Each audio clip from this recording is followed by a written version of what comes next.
તો હાલો મિત્ર, તો આપણે હવે આ પેપરનું સોલ્યુશન કરીએ. તો હાલો, શાળાનું નામ શું?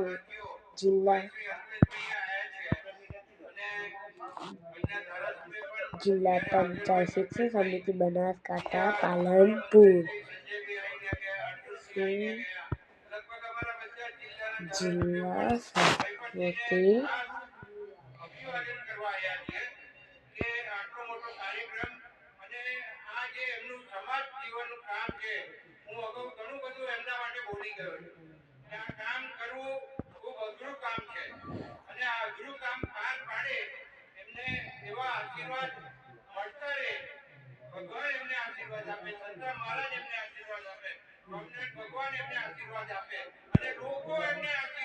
તો આપણે જોઈએ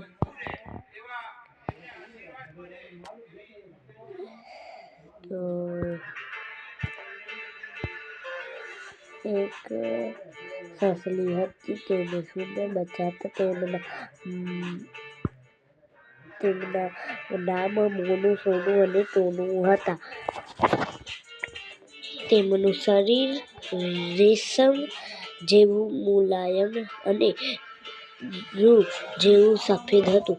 આંખો ચમકતી હતી. દિવસે તેઓ ફરતા રહેતા. તે રોજ કોમળ લીલા ઘાસ પર રમતા રહેતા.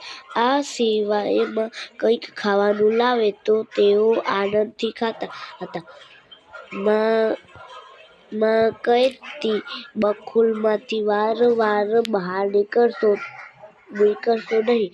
હિંસક પ્રાણીઓનો વધારે ત્રાસ છે.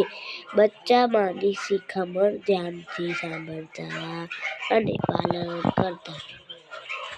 હવે આપણે પહેલો પ્રશ્ન જોઈશું. માં બચ્ચાને શું શીખવાડતી? તો માં બચ્ચાને શું શીખવાડતી હતી? તો આપણે જોઈએ.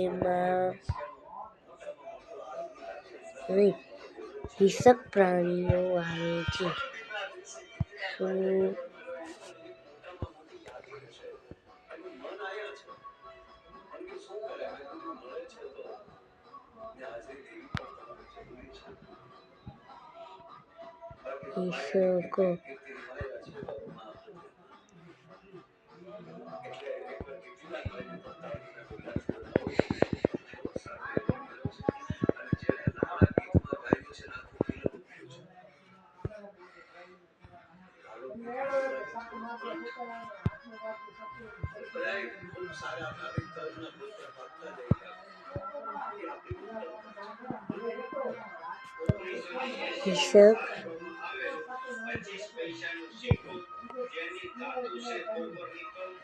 હિંસક પ્રાણીઓનો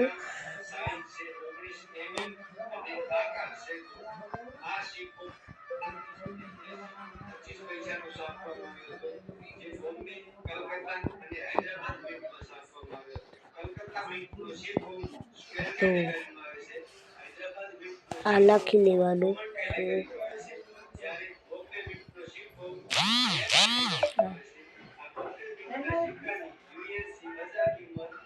પૂરું લખી લેવાનું. બચ્ચાનું શરીર રેશમ અને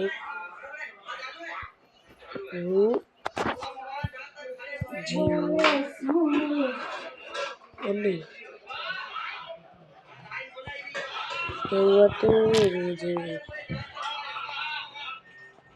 બચ્ચાનું શરીર રેશમ જેવું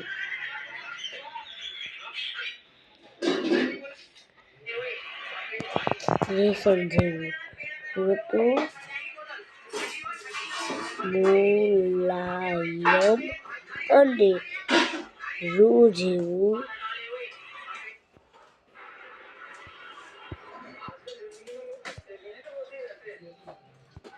અહીંયા મુલાયમ આવે અને અહીંયા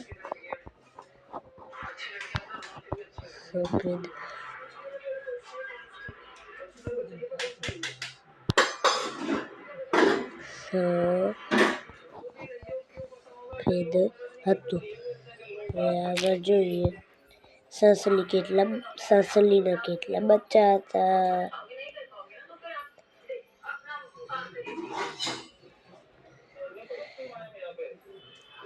સસલીના કેટલા 3 બચ્ચા હતા. આગળ સસલી બચ્ચાને બખોલમાં શા માટે રાખતી હતી કે કોઈ તે બાળકોને લઈને જાય આ જોઈએ. આ પ્રશ્નનો હવે તમને જવાબ જોઈએ છે તો તમને આ પ્રશ્નનો જવાબ બીજા ભાગમાં મળશે. એમાં ભાગ 2 તમને જોઈએ છે તો તમને લાઈક શેર ફોલો કરવાનું